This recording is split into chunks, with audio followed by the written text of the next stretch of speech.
Nerds and geeks, back at it again. It is the legendary Saturday nights of the Nerd-O-Roundtable.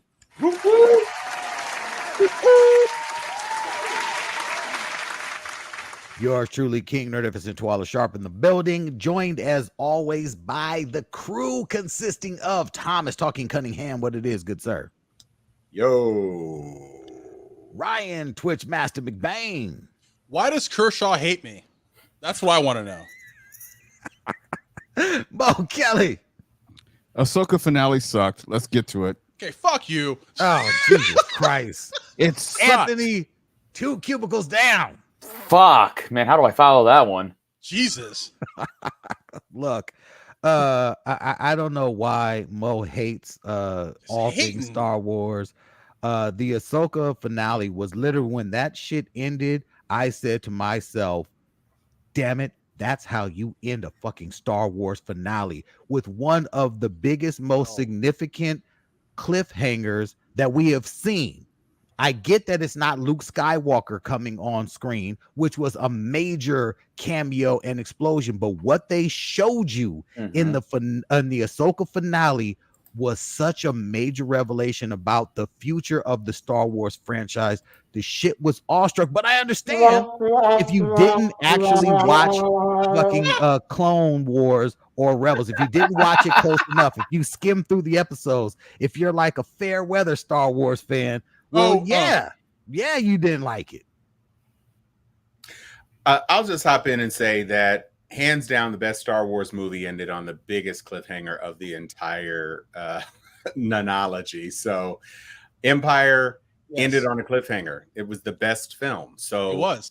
I don't mind the fact that, and I wouldn't say cliffhanger, I would say it ended on a setup, because the setup was everybody's been waiting for Thrawn to be the threat that everybody has wanted Thrawn to be in live action. And so now we've got Thrawn. He's back in the main galaxy, and he's got a big ship that can go to other galaxies apparently still, and he's ready to kick ass. Now he barely has a Star Destroyer worth of a ragtag bunch of duct-taped stormtroopers, but he's a military genius, and he's there to kick ass. I don't mind that. I thought it was a setup for not Ahsoka season 2, but Thrawn season 1, which I think is the logical progression. The interesting thing about it is we have to make sure that we continue to connect the entirety of the Star Wars universe that they're showing us.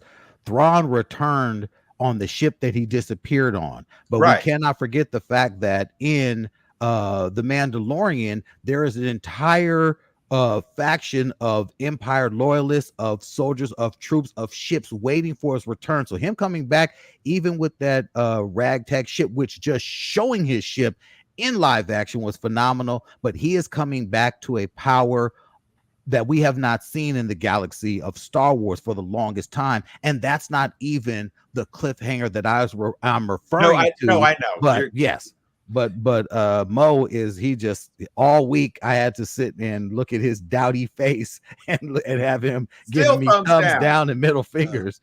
Why do you hate it so much, Mo? Because I think there's something to be said for finishing one story before you want to tell the next one.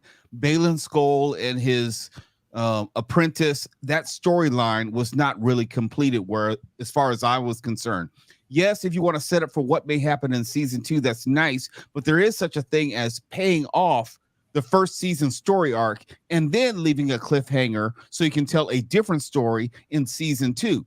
But instead, Baylan and his apprentice had no role in the season finale. I get tired of the season finale not being the best episode of a Star Wars series, with the exception of the Luke Skywalker showing up in The Mandalorian. I wanted something to pay off the whole story arc of Baylan Skoll, because he was the character who was most prominently featured in the trailer, in the series, and he had nothing to do with the whole series for the most part for the last 2 or 3 episodes. I mean, and that bothered me. It wasn't a bad finale, but it was more confirmation that the series is uneven in nature, where we have good episodes in the middle, but a shitty ass finale. Can I go now? Did you not, real quick? Did you not understand what Balin was doing on the planet? No. I understood, but You understood though. You understood why he was on the planet, but and it's that he about was what we searching value. for a power greater than anything the Jedi or the Sith had to ever offer. Correct? You understood that? No, I understand that, but we'll never see it. Not with No, Ray no, Stevenson. But we will see You it. will not see Ray Stevenson. Maybe no. But you Maybe will. You're assuming they're pointing in that direction. I wanted a payoff, and to have a season finale is where he got. Did he say a word? Did he say one word in that finale? He doesn't have to. He did not have to. The fact that he stood on the fist of the Father, the literal embodiment of the balance of the Force, that the thing that he was searching for on the planet, that we were all curious to find out what would make him just abandon all hope and leave his apprentice hanging and say, you know what, you go chase your pipe dreams of wanting to be a badass warrior. Go do that. I'm chasing something bigger. For him to actually arrive on the temple of the gods of Mortis, if you do not remember them from Clone Wars, I understand, but him chasing that goal of him actually seizing power of the Force itself is fucking major. Let me just say this. It's almost like we're playing National Treasure. If we took that Mandalorian episode with Luke Skywalker and we didn't have Luke Skywalker in it, it was just some Easter egg that Luke Skywalker was alive and he may show up in the next season, in the next episode. It's not the same as actually showing Luke Skywalker tearing up shit. I wanted some sort of payoff for that season arc. And then you can also tease with the Easter eggs. I mean, Easter eggs are fine, but after a certain point, I want the payoff. I want the payoff for season 1, and then you can tease what is going to happen in season 2. They should have had a larger role in the season finale. If you would have given me that all the Easter eggs about the greater power of the universe or whatever, that would have been fine. But in absence of that, it left me, it was flat for me. And since I know that they're not above giving it all to me with Luke Skywalker and the great episodes of The Mandalorian, I know what they're capable of doing. I'm just tired of the best episode not being the season finale. Can I go now? No, you cannot. You take this shit. You take this shit because you've earned it. So let me ask this. To me, because this was Ahsoka, I thought the payoff was Ezra is back. Ezra is back in the main galaxy. That's what Ahsoka was after. The series wasn't called Balin. That's my point. No, the finale was Ezra being back to the main galaxy, not when he was revealed in the show. Because as far as I was concerned, Lord Baylor, whatever his name is, sounds too much like Lord Vader. He was in an all black suit, except he had a mask off. He was a cheap substitute. And I didn't consider him. I considered him a threat. He drove the plot forward until we got to the planet. Once we got to the planet, then he went on his own mission. And I didn't understand what the mission was until he got to the things.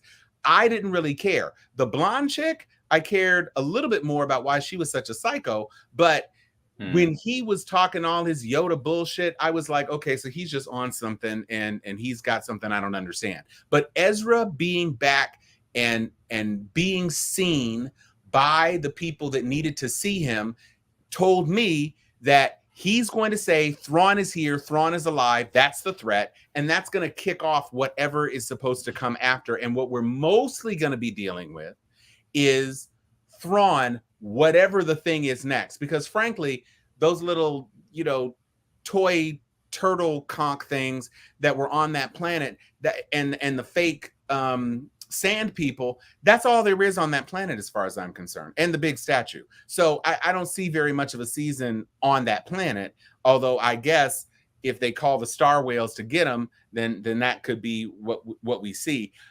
I think that just like Obi-Wan was killed in the first Star Wars movie, and we just saw Force Ghost for 2 minutes at a time in the other 2 real movies, that Ahsoka's arc is kind of paused now. She may come back, maybe she won't come back. But Thrawn, who has been around for 20-something, 30, no, really, since the 70s. The Thrawn stuff has been around since 82, call it. Mm-hmm. So that's 40 years of a character. Ahsoka isn't that old. So I'd rather see Thrawn. Fine. she was great. I love Rosario Dawson. Sabine was great.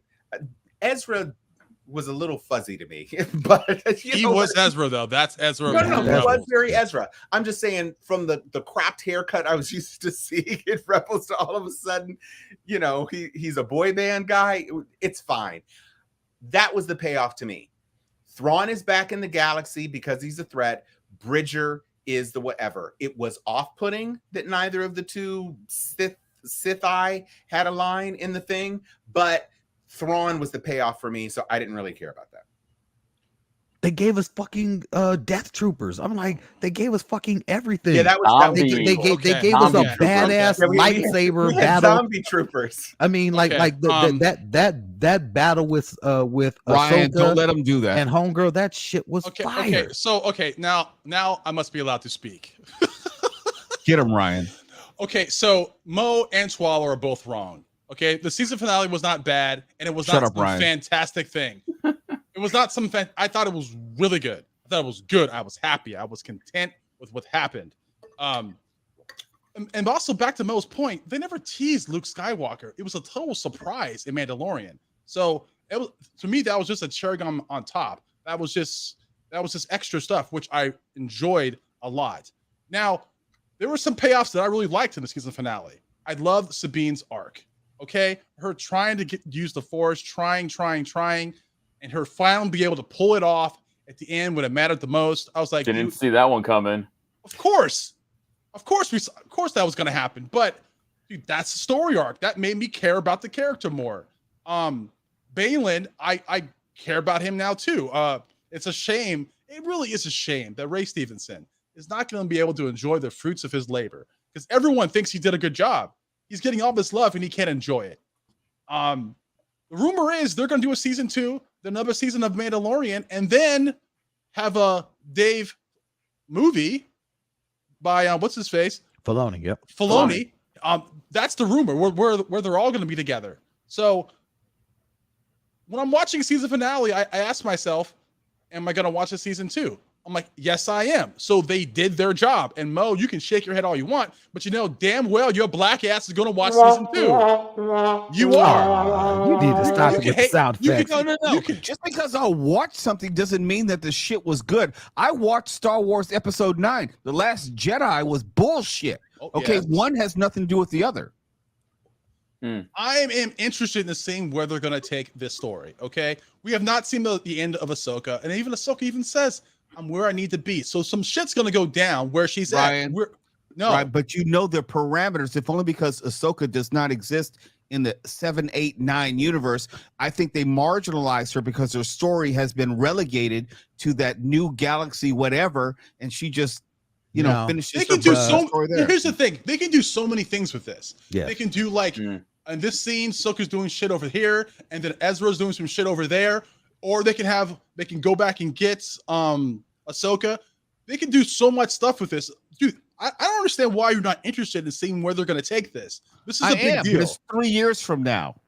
Patience, young one. There are so many things that they showed you that, again, I watched Clone Wars and Rebels like about 3 times each. So for me, all of the shit that I saw in this finale was even more payoff from watching those series. The fact that Ahsoka is on that planet, a planet that her and Obi-Wan and Anakin visited in I think it was a 3-part story arc in Clone Wars, where they were introduced to the Mortis gods, where Ahsoka was killed on that episode, and she was brought back to life by the daughter, the light of the side of light. So for her being there, her connection to that planet, the fact that you saw the owl, the Moari bird or whatever that you have seen throughout Clone Wars, throughout Rebels, that was actually the source that led Ezra back to Ahsoka when he was in the world between worlds. So she's not lost. You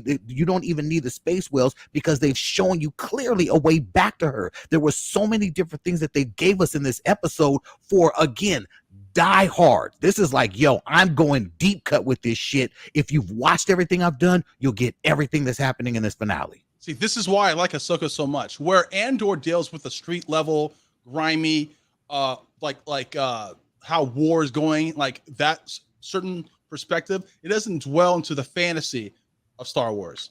Ahsoka does. It's like a direct connection to the original trilogy. It takes the lore and the fantasy of Star Wars and they turns it up to a fucking 11. And that's why I really like this show. And I'm sorry, Mo, it's not as bad as you say it is. It's actually good. No, it's not. It is.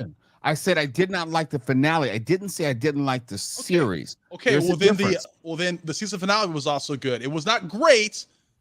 So that's why I say you and Mo are both wrong. I mean, you and Squall are both wrong. I like the action. I like what was presented, but it was not the best episode. And I think people are being dishonest. I didn't say it was the best episode. That's fine. That's fine. Okay, I said it was a great finale. I would like the season finale but it wasn't be horrible. one of the 2 best episodes, and it wasn't for me. It wasn't horrible. I didn't say it was horrible. I said it was fucking horrible. I kind of side with Mo on this one, only because if the payoff we got at the end is Ezra being back in the primary galaxy, what the fuck does that matter now? Like 7, 8, and 9, he wasn't even a thought, no mention, no nothing. I get Ahsoka wasn't either, but if that's the payoff of Ezra being back in the main galaxy, it's not a big payoff. Okay. Well, bear in mind, this is like 25 years before. Exactly. I gotta say, there is more time between the end of Ahsoka and the beginning of 7 than there was in the first 3 films. So why are we pretending like, first of all, Thrawn wasn't in 7, 8, 9 either. Thrawn wasn't in 1, 4, 5, 6. But everybody is jonesing for Thrawn. So I just don't understand the focus on what we need to see here. There's lots of time to tell these stories before we get to Force Awakens. And that's the thing. And nobody wants to go to Force Awakens. And one of you guys in the chat was talking about how you might use Ahsoka to fucking retcon. Yes, that's what you should do. It's possible. There's Clone Wars. How many years of animated Clone Wars were there? There were 4 seasons of Rebels. How many years of Clone Wars? What, like 7? 7 right. seasons? Yeah. There's a lot of story to tell in between the cracks of this fucking mythos. So let's do it and let's see what they bring next. Oh, I'm not against that. If they can go on a whole different thread and help us erase the memory of 7, 8, 9 by giving us some really, really good stories to the point where those things become rumor. Like I think there was like another 3 episodes, but I'm not sure. If they can do some shit like that where they can help erase the taste of the horror that was 8 and 9, which will go down forever as the worst thing ever done in history, then yes, we're good. Yes, we're good. If they could do time travel, if know. they could use the world between worlds just to wipe that shit clean like it never happened, yo, man, that'd be chef's kiss. Yes, I can dig it. That'd be nice.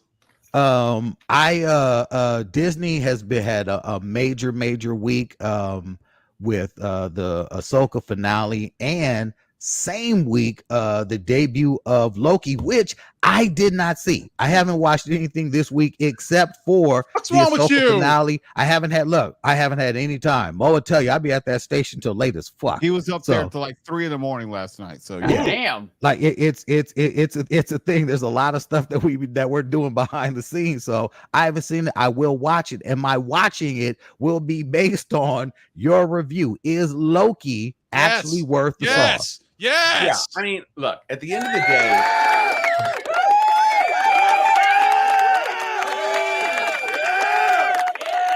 the only thing it was missing was a resolution for the Lord Baylor thing. But Balin.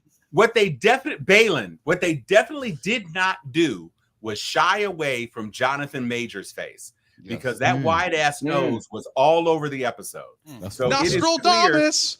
It is clear that Disney is in with Majors, and he's not going anywhere. They had 6 different versions of his face just on one wall, and then they had in the rewind, they had the big statue that we all saw at the end of season 1, and then they also had a new ship crashing into yet another face in this episode. So it was a wackadoodle episode. There's a lot going on. Owen Wilson was Owen Wilsoning all over the place.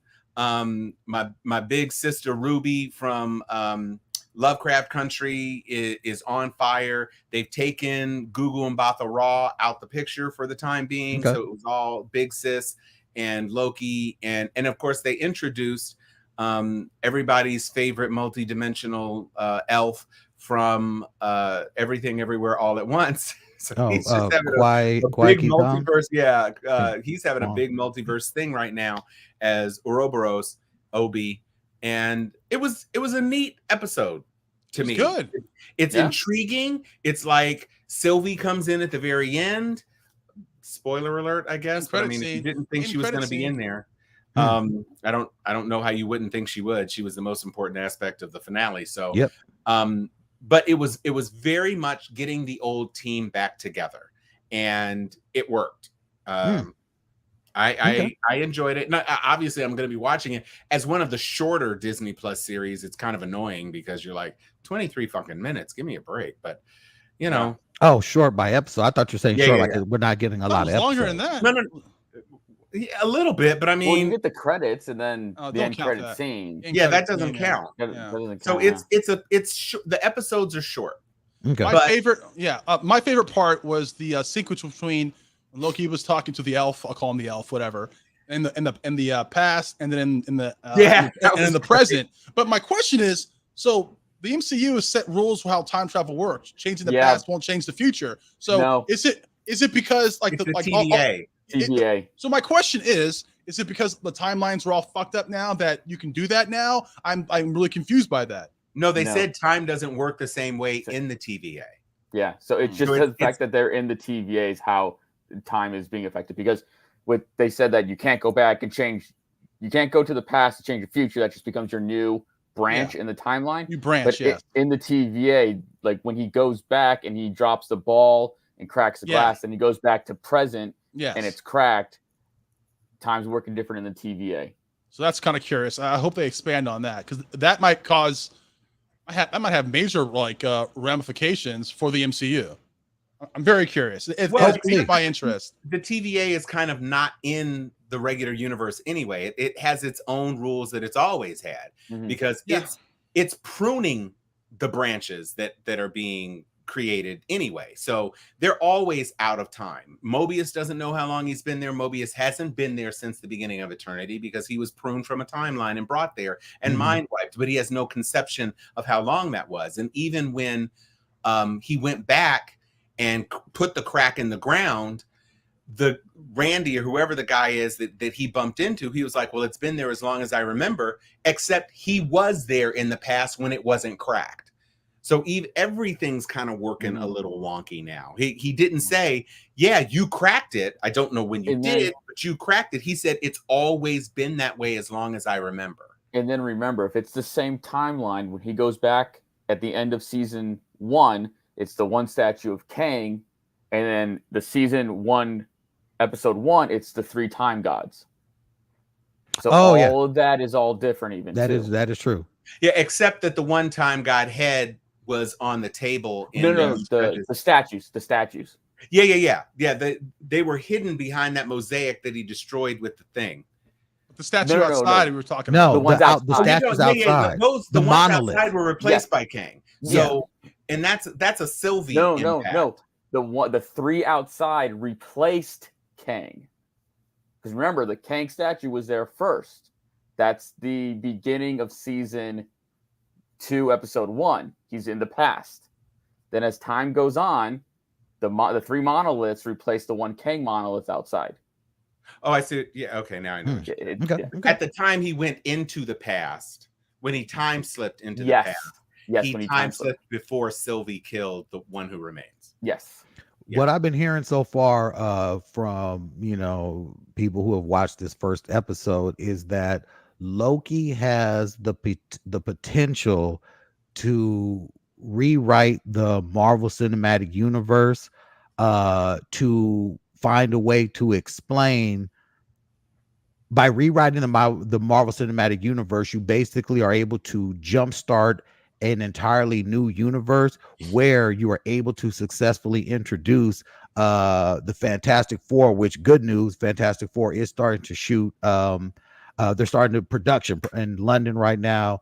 They're already holding writing room sessions for X-Men. So it looks like they're waiting for the actor strike to wrap up, but they're fast tracking both of those films. But you have to explain their existence in some way. So people are saying that just what they've seen from Loki would give the MCU the ability to rewrite things and alter stuff just enough where you can introduce those characters and not have everyone say, well, where the fuck were y'all at during, this event and that event? Well, I thought they were going to do that with the incursions. Maybe. Kind Yeah, of I like thought that again, I'm not sure. I haven't watched this first episode, but well, no, that first people who were saying that this clearly gives the path, that's bullshit. It did not clearly give the pathway to anything. But in Stephen Strange Multiverse of Madness, we saw that X-Men existed in other existences, and the Fantastic Four existed in other instances, and a real Black Bolt existed in other universes. So it's, to me, they've already opened the door. These other universes exist. Things are different in these other universes. And what they're going to do is either going to be a bridging thing where incursions, the multiverse, timelines, whatever, introduce these two dimensions together, kind of like they did in Spider-Man No Way Home, where people are crossing over or something. I mean, it's not brain surgery. It's a fucking comic book movie. Nobody's going to I'm saying, Wolverine appears on screen. Where that's the fuck more. have you been? It's like, no, bitch, you came from another dimension. That's fine. Let's go. But I think that's more what they're leading to. They're saying more that this is the series that could arguably make all of that make sense, make the stuff that we saw in Multiverse of Madness, make the stuff that we saw in No Way Home, and bring those all to the Prime universe that we know. Like if you go through maybe pruning, if you go through bringing the folks through like they did in Spider-Man, and even how they tried to do in the end of Venom, they've got to find a way to bring all these universes together and make them exist cohesively and not be like this weird mishmash shit. I don't know. I'd like to see it. But Loki's episode 1 did not do all of that. But again, now you've had 3 different MCU in the MCU projects that deal with multiverses, and so it makes more sense than Quantumania did. Shit, as far as I'm concerned. So I mean, you're laying a lot of groundwork here, and we didn't see a multiverse of Kangs this episode, but Victor Timely is coming, and apparently he's a big part of season 2. Yeah, I mean, Victor Timely was a big part of the comic books. I mean, trying to rewrite shit in the past, to set up the future. We shall see. There was something else that dropped this week that, look, I'm not the biggest Marvels. I'm not the biggest Gen V fan. Okay, I'm gonna say that. Really? Only because, look, I'm gonna say this, like Gen V, to me, Gen V is a less fun version of the boys. Like Gen V was a real downer, man. The show is a real downer. Come on. I'm sorry. The shit was just a downer for me. I mean, Tuala, you're right on this one. And I love the boys. Get out. This shit is dark and dumb.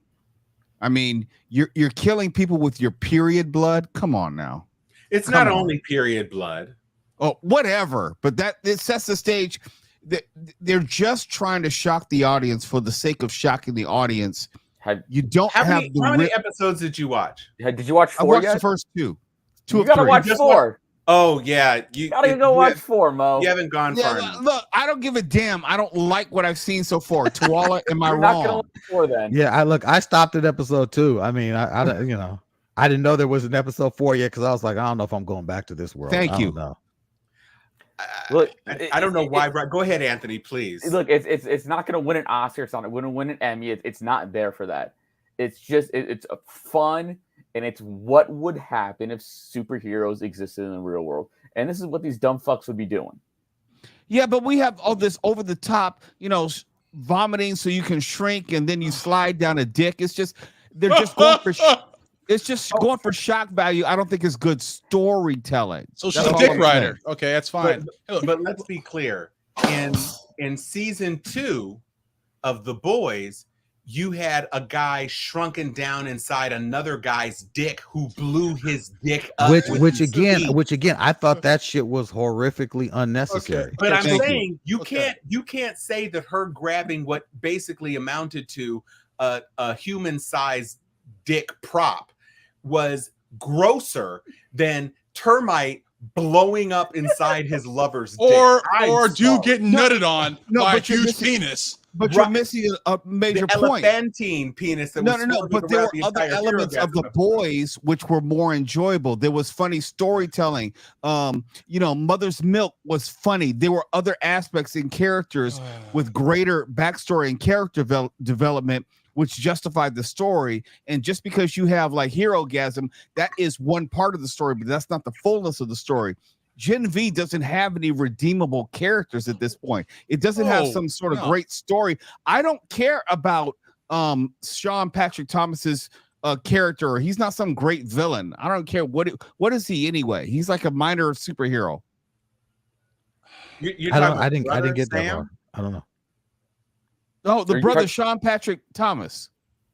Oh no, he's the dad of. Yes, he's the dad. He's the dad. The dancer dude. Polarity. That's his name. He's just Polarity. He's a trustee on the board. I mean, he's gonna be a antagonist down the line of the show one way or another, if not already. But oh yeah, he knows about the woods. He's trying to steer his son away from it, like get the fuck back up on the ranking list. Yeah, but does that make him an antagonist? I mean, I thought that was the thing. No, he's a villain. Oh, he is? Yeah, he's gonna. Oh, absolutely. Yeah, he's gonna. He's misusing his son to relive his past. Absolutely, vicariously through his son. I will say this: it took me a minute to get into the boys, and just like that, I think people should give Gen V a chance. It got my attention instantly with the death of Marie's parents. I was like, oh, dude, that's fucked up. You're going to be traumatized for the rest of your life. So instantly, I care about this character.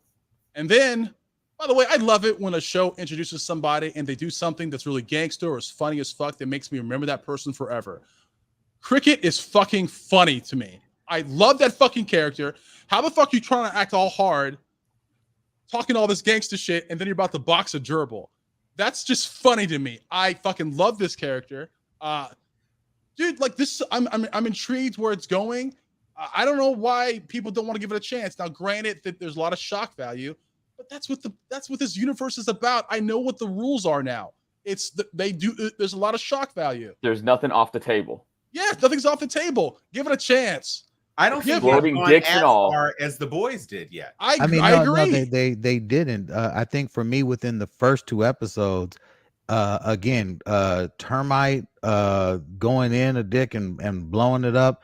The shit that happened in the boys was insane.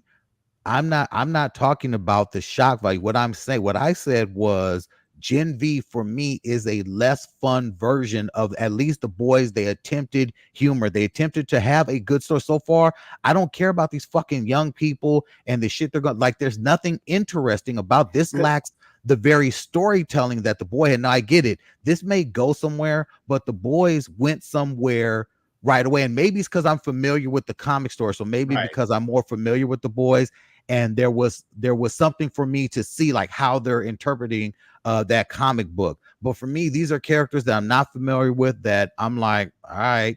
And so for me, through 2 episodes, at the end of this episode 2, I was like, all right, dude, like, fuck. I don't know if I got time for this. For me, I'm not familiar with any of these characters. I wasn't familiar with the boys comic whatsoever. And it took me a while to get into it. I'm like, okay, I'm into these characters. Let's go I knew I was in for a fun ride.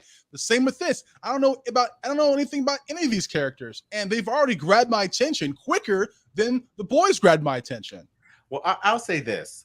As far as humor is concerned, I loved the little callback, and you haven't gotten to this point because I'm pretty sure this is episode 3, where Kate pushes a guy who's talking shit about Golden Boy and says, "Go to Big 5, get a bat, and come back and hit yourself in the balls every hour on the hour and yell." No, that was episode 2. Yeah, that was episode 2. Yeah. So at the end of she's talking with Polarity Jr. or whatever, and just as they walk off screen, there he is, Jumanji. I just thought that was fucking hilarious. But I'm saying at the end of episode 2, the woman who's pushing, she pushed too hard and she's convulsing at the end of the episode. Oh, but she's recovered by 3. Yeah, but I'm saying, but there's no reason for us to care about these characters. There's reason for you to care. For you to care. The way I'm looking at it, when at the end of episode 1, when they said this is what you can expect from this semester, to me, they're turning it into Scooby-Doo and the Mystery Crew. They've got this group of teenagers that are trying to grapple with a mystery. You've got Stigmata, who, I'm sorry, that has to be her code name because it's a perfect code name. Stigmata is not a part of the Scooby Gang yet, but you got Polarity Jr. and Pusher who are on the mystery. You've got the lead character who is, is that the trans character? That's the trans character. And I guess the female version is telekinetic and the male version is invulnerable. Is that that's what it looks like? The female has telekinesis powers, right? And the dude can the other guys just take blows. He can take So, well, except choking because he almost got choked out. But they're going to be working on the woods, and at some point, Sam, who is, to me, kind of like maybe a Soldier Boy character, kind of uncontrolled and crazy, but very, very strong, and the brother that's in the woods, right? The brother that's in the woods. Mm-hmm. And I thought there was an interesting revelation in episode 3, which you haven't seen, is that Pusher did know that Sam was alive. Pusher didn't know that Sam was still alive. And that's what Polarity Jr. has just realized, because he saw Sam, and once he saw a picture of Sam, he realized, oh shit, that's the guy that Stigmata helped us stop. That one. I remember that. I saw that. I saw when he saw the picture of him when he pulled the secret files out of the statue's nutsack or whatever. He's like, oh my god, look at this video, and there's this. And when the shit ended, homegirl Pusher was all trying to have some dude do something crazy with flashlight, and she passed out on the stairs, and it's like doom doom doom doom, like you said, some Scooby-Doo shit, like there's a mystery to be solved. And I'm like, Scooby-Doo is quoted in this movie, in the show. The what? Did you get to episode 4 yet? I haven't. I was literally that's what I thought you were implying. So literally, Cricket quotes Scooby-Doo. Like she literally says, God. Swear to God, she's like, we're gonna get a fucking. I can't believe how hard they're telegraphing. Van. Dude, Cricket is funny. Accept it. Okay. Cricket is the Velma. Yes, she's. Oh shit. Cricket is Velma. We're on the same side on this one. Polarity is you guys. The white boy with the crazy ass. We're right. Ryan's wrong. All right. We only got one more thing that. Something else I did not see, but I know Tom, you saw it. I know Mo saw it. The creator, the John David Washington sci-fi feature that actually was one of the biggest theatrical bombs to come out this year. But in hindsight, when you look at the budget, which everyone said it was a bomb because it looks like a $300 or $300 million film, right? But you find out the film was only 80 million, and it took in, I think, 30-40 million 36. Its first weekend. So this film will make its money back. I don't know. It's not a bomb. Okay. Let's clear the decks on that. It is not a bomb. It has the misfortune of having John David Washington as the lead. And that's it. He's ass. There's, the story is not fresh. The story is not new. We've seen this story in District 9. We've seen this story in any number of movies in a dystopian world where this and that and the other is all happening. And Golden Child Mo made a reference to. There's a lot of pieces to this movie, but whereas you could have had somebody who held the glue together, John David Washington just isn't that guy. And that's a problem because he's the single largest presence on screen in the movie. And it's stylized, it's slick, the simulants look cool. The little see-through hole in the head thing and the little girl thing is adorable.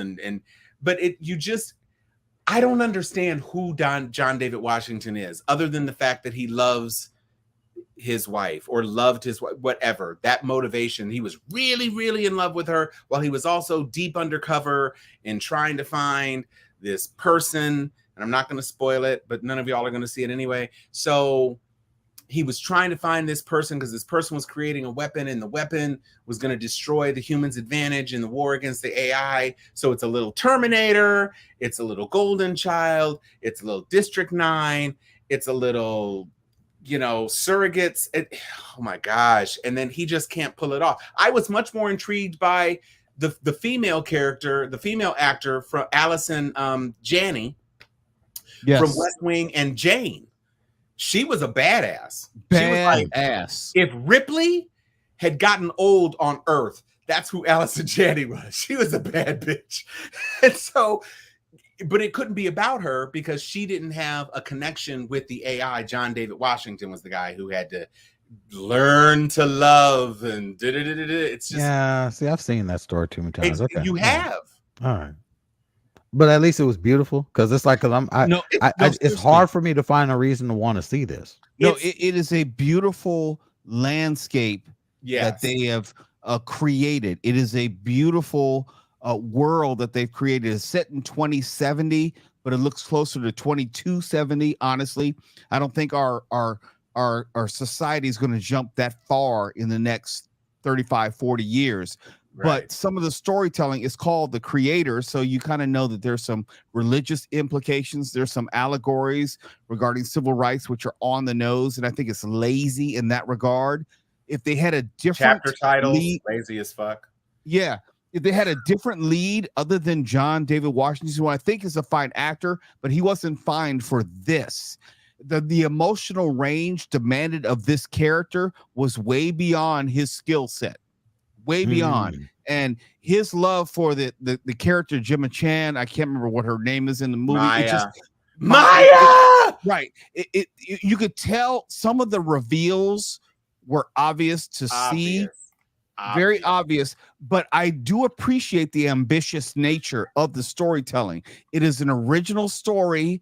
It is something that may ring familiar to people who are students of sci-fi, but I appreciate it was telling a different story that we hadn't seen before, even though it would ring familiar. But it just, if they had an Idris Elba, a Tom Cruise, or even a Matt Damon in that John David Washington role, I think the perception of the movie would be completely different. In the way that Oblivion, Tom Cruise. Oh, I like that. You know, Oblivion was visually beautiful. It was not a great movie, but visually it was great. And I think there's some similarities here where they spent every money wisely, every bit of the money wisely, as far as the virtual depiction of the United States in 2070 when it's set. It's just that there were just some things that just didn't make sense as far as John David Washington, his motivation, and he could not deliver the emotional range which the character required. But I enjoyed the movie. It was not great, but I enjoyed it. It was a completely enclosed story. Right. There's no need for a sequel. There really isn't, and I don't need a sequel. There won't be one. Right. And that's okay. It was an ambitious picture, and I think let me put it this way: if Christopher Nolan was a director, it might have been great. Except that he cast John David Washington in Tenet, so you're throwing that out the window. Well, that's true. I would just say Blade Runner was a better exploration of the rights of artificial. Didn't I say there was some Blade Runner comparisons? There is Blade Runner in it. I mean, there's lots of there's so many disparate pieces of production design from better movies that it looks like, well, we need a black lead. Washington, check. We need some Asians because that's a big market, check. We need some great CGI, check. We need some robots that are not human simulants, check. They got all of the pieces, but they put the golden child piece. I mean, as soon as you see this adorable young lady as the thing, it's like, okay, well, we know. I mean, That's the weapon she. I mean, for me, it's just like Golden Child. I mean, for me, literally, like when I saw it, she does this. It takes over goddamn machines. It was like straight out of the movie. Kidding me? I want the knife, please. Oh my god! And I'm glad you did that, because John David has a moment in the script where he's literally trying to be Eddie Murphy. Mo, I guess we're the only two who saw this, but when he's trying to get Alfie into the truck as the people are coming, he's like, we're gonna go, we're gonna go fast, it's gonna be fun, it's gonna be, you want to go fast, don't you? Blah, blah, blah, blah. And I was like, Eddie, can you call in? And I don't need it betrayed the scene, because you're not supposed to be funny in that moment. No, you're desperate. You're being about to be surrounded by not stormtroopers who are gonna and then they had the dog take the bomb out and blew up the damn robots. It was like, seriously, you got a 10-second timer on a grenade? It was like 30 in that scene. Yeah, well, yes. So a movie 10. Yeah, but it wasn't bad. I don't know. It could have been so much greater. It could have been. Maybe in the future it'll be a cult hit. I can see that. I can see that. It could develop a following. The problem is Mystery Science Theater 3000. I'll say that. Okay. Yeah, I just don't know if this will be that thing. That again, look, box offices are suffering right now. We're past the Barbenheimer explosion of people going to the movies over and over and over again to see the same shit. And there's really and truly, there's nothing really stellar coming out from now until I believe maybe February of next year. I mean, the Marvels. Homegirl, Nia DaCosta is literally shitting on the Marvels every opportunity she gets to open up her mouth in an interview. She's at the point right now where she's literally saying, "Look, it's Kevin Feige's movie. I gave him exactly what he wanted." Okay, when you're the director and you're saying that, you're trying to hedge your bets because you already know the shit's not gonna go right. So I have no faith in the Marvels when the director has done everything to slowly shade the film from saying, I talked to a lot of my indie film director, colleagues who are like, oh, I don't know if I should get into the Marvel. Oh, I don't really understand this whole Marvel universe and why they do what they do. I don't get it, whatever. When you're saying that, but you started out in the beginning, I'm a super nerd and I'm ready for this, but now it's Kevin Feige's film. No, Marvel's isn't going to be good. Sorry. I don't look forward to that. Aquaman, fuck that. No. I mean, what's really coming? What's coming that's going to be good enough to actually merit seeing? I mean, there's shit that we'll go see, but begrudgingly. Well, Taylor Swift has pre-sold 100 million. Beyonce is coming on December 1st.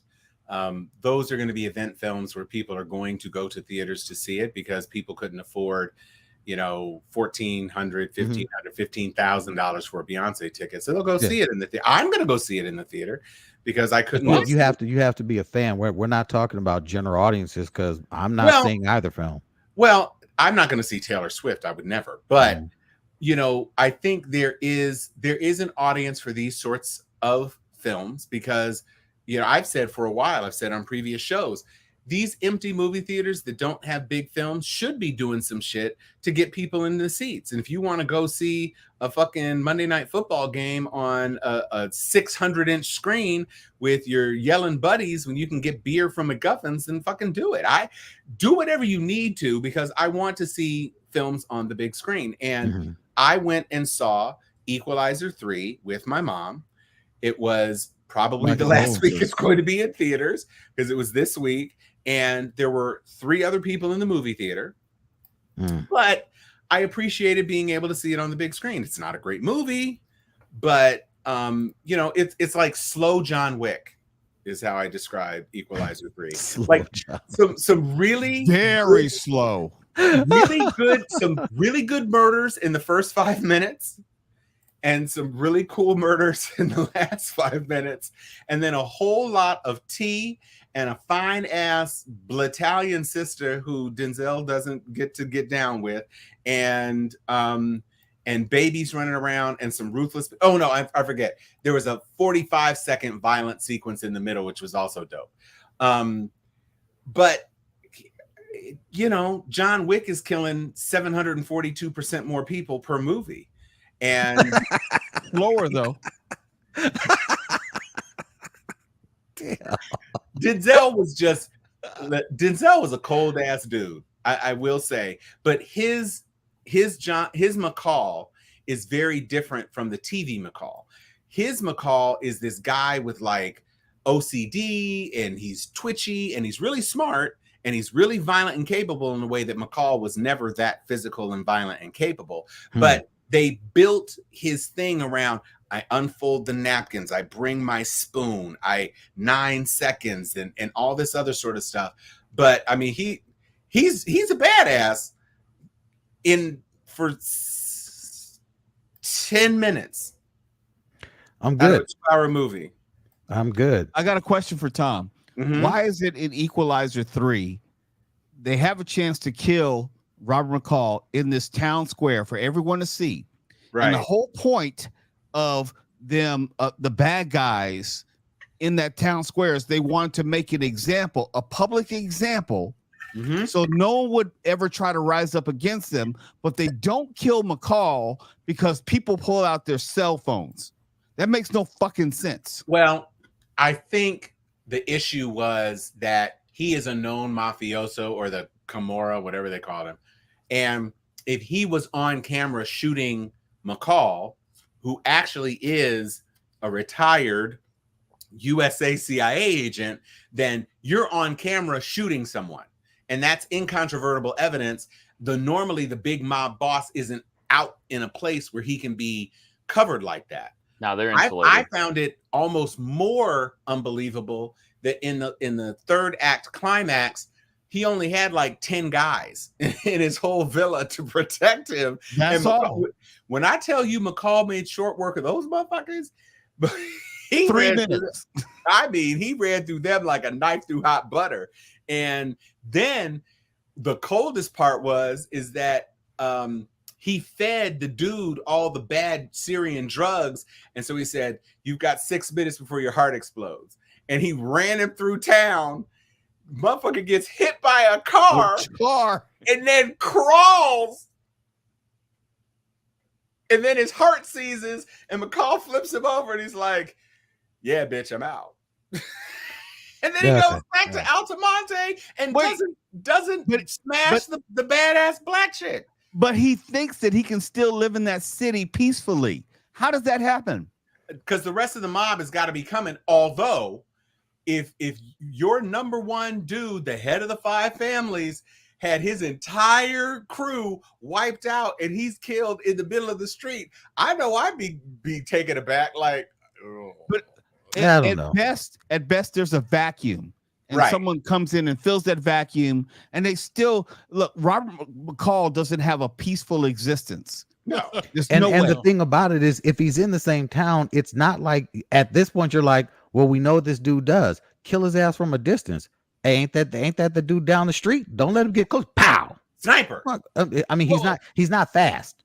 You And know, the you rule- shoot him from across the street. Although he's definitely not fast. And the See? reveal at the end was not all that wonderful to me. It's like, okay, that Oh, was just thrown in there. No, I knew it instantly. You don't Right. ever show a flashback of a character not in the movie, and have the other character in the movie say, but why'd you call me?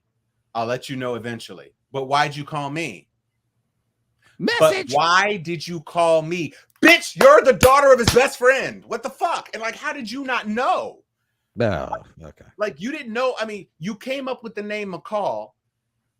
Mama never said nothing about McCall? Ever? Or daddy. I mean, you're in the CIA, bitch. Like, use some skills, hun. It'll be on download. Video probably on next demand in week. a second. Oh Yeah. no, it's already available. Yeah, you'll be able to buy it soon. Yeah, I think on the AMC DVD, whatchamacallit, it's available on movies, available in theaters now. Like, you can get it there. Yeah. All right. Before we cut off, because I know we're keeping it to an hour and we still got a couple of minutes, I would just like to say I went to see a screening of Silver Dollar Road, which is Raoul Peck's new documentary. If you're not familiar with Raoul Peck, I Am Not Your Negro was his documentary about James Baldwin. It's brilliant.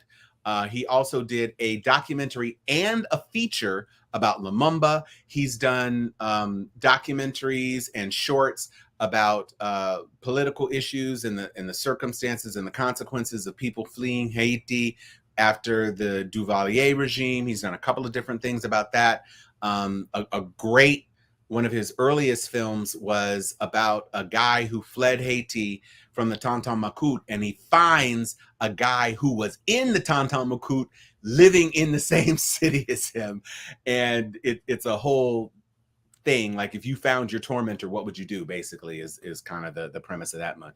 But Silver Dollar Road is a brilliant exploration about a Black family who, in the aftermath of Reconstruction, they ended up purchasing land and holding like this big parcel of land that has seafront property. And because some developers wanted it, they found a relative who didn't have the rights to it, who sold them the deed. It was a fake deed, but because the family was Black and the developers are white, you know how that happened in the 50s and 60s. So anyway, very, very good film. Leisurely paced. He wisely lets people in the family tell the story. There is no narrator. There is no on-screen interviewer. You don't hear a voice probing questions. It's the family telling the story, and the pride and devotion to the heritage of this family results in some pretty awful consequences for two of the most beloved family members in the family. And so that's kind of a center of focus for the story, that piece of the journey. But the broader focus is about the entirety of what the family is going through. And the even broader focus beyond that is the classic struggle of how power and land and profit drive people to do different things. So it's going to be on Amazon Prime, October 20th. We got to have a Q&A. I was able to pose a question to him. He's amazing. So if you've ever watched anything by Raoul Peck, this is it's going to fit right in the mix of his previous body of work. It's another tour de force, and he's a brilliant documentarian, Oscar-winning documentarian. Born in Haiti, moved to the Democratic Republic of the Congo. So you talk about out of the frying pan into the motherfucking fire. This dude has done it all. So went to film school in Berlin and started his film company there. And so his brother co-produced. It's really, really, really a great movie. Not a nerd movie, but a movie that you should watch. That would touch your soul. Fan-freaking-tastic. And with that, good people, Anthony, take us out, good sir. Thank you, Ray Stevenson. Mo Kelly. Multipass. McBain. Long live the Empire. Cunningham. Where is my Thrawn suit? Excelsior.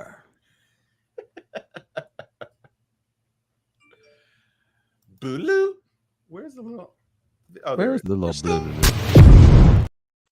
We're still